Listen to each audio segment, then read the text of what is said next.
आज हम पढ़ेंगे प्रेजेंट इंडेफिनिट टेंस।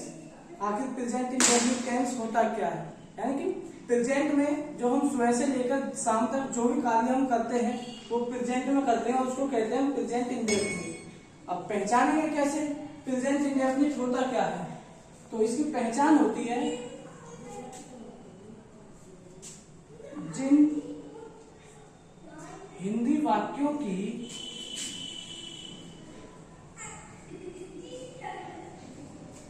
क्रिया के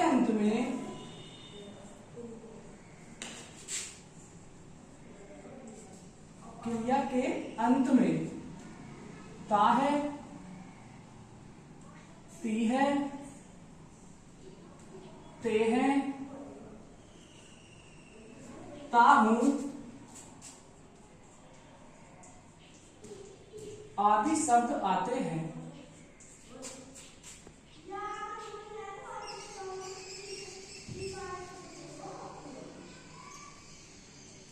कॉमा उन्हें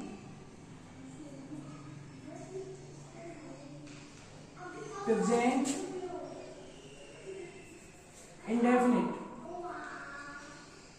टेंस कहते हैं।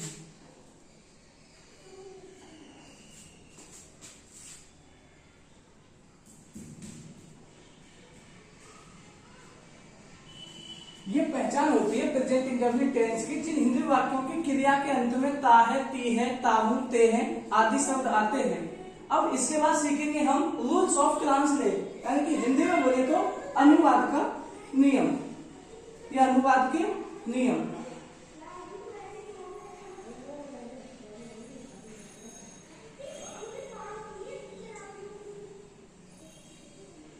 अनुवाद के जो नियम होते हैं वो हमारे सब्जेक्ट यानी कि हिंदी में बोलते हैं कर्ता, सब्जेक्ट के आधार पर होते हैं। अब सब्जेक्ट हमारे दो प्रकार के होते हैं, एक होता है हमारा सिंगुलर सब्जेक्ट, एक होता प्लूरल सब्जेक्ट। सिंगुलर सब्जेक्ट को हम हिंदी में बोलते हैं एक वचन कर्ता और प्लूरल सब्जेक्ट को हम हिंदी में बोलते हैं बहुवचन कर्ता।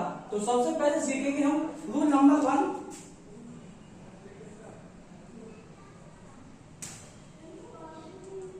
यानी कि जब हमारा कर्ता सब्जेक्ट हमारा जब सिंगुलर होगा तो सिंगुलर सब्जेक्ट के साथ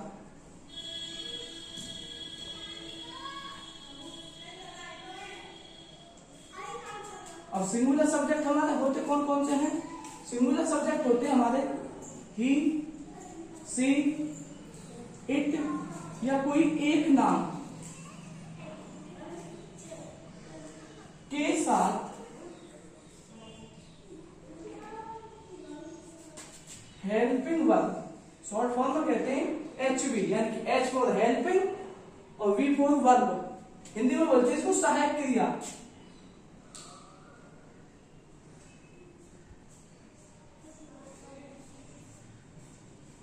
डज नॉट का प्रयोग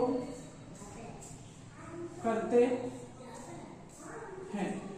ये नेगेटिव वाला जो सेंटेंस होगा डज नॉट का यूज करेंगे हम। अगर एफर्मेटिव है तो उसमें हम वर्ब की फर्स्ट फॉर्म में एस या ईएस या आईईएस का यूज करते हैं। यदि वो सेंटेंस हमारा हिंदी के वाक्य में नहीं आ रहा है तो हेल्पिंग वर्ब हम डज नॉट का यूज करेंगे। तो अगर हमारा हिंदी का वाक्य एफर्मेटिव में है तो फॉर्मूला यूज करेंगे हम subject plus V1 plus S या ईएस या IES plus object plus other word. यदि हमारा सेंटेंस नेगेटिव में है, यदि हिंदी के वाक्य में नहीं आ रहा है तब हम यूज करेंगे formula subject plus helping verb does plus नहीं किया not plus V1 plus object plus other word. अब दोनों का एक एक एग्जाम्पल देखते हैं हम।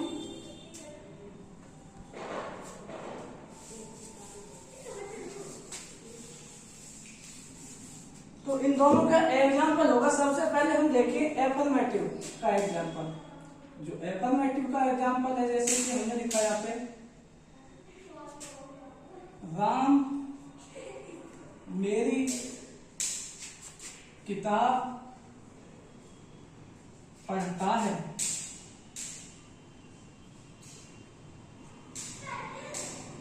अब सबसे पहले इसमें फॉर्मूला के अनुसार सब्जेक्ट आएगा, तो इसमें सब्जेक्ट को पहचानने के लिए हम WH वर्ड का यूज करते हैं, जिसको बोलते हैं हम प्रश्नवाचक। तो इसमें यदि हमें सब्जेक्ट के बारे में पता नहीं होता तो इस तरीके से हम पता कर सकते हैं कि मेरी किताब कौन पढ़ाता है या मेरी किताब कौन पढ़ता है। तो कौन से जो आंसर आएगा वही हमारा सब्जेक्ट कहलाएगा। तो इसमें कौन पढ़ता है मेरी किताब, राम।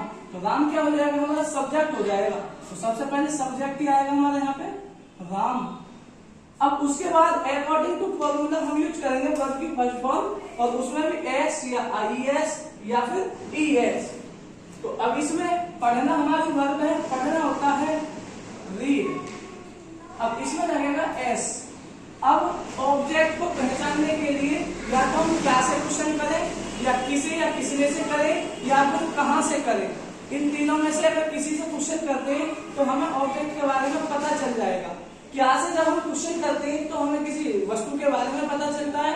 किसे या किसने से जब हम क्वेश्चन करते हैं तो किसी व्यक्ति के बारे में पता चलता है। और जब हम कहां से क्वेश्चन करते हैं तो हमें किसी प्लेस के बारे में पता चलता है, जगह के बारे में पता चलता है। तो राम रीड्स, क्या पढ़ता है राम, मेरी किताब। तो ये मेरी किताब क्या हो जाएगा, हमारा ऑब्जेक्ट हो जाएगा। Ram reads my book.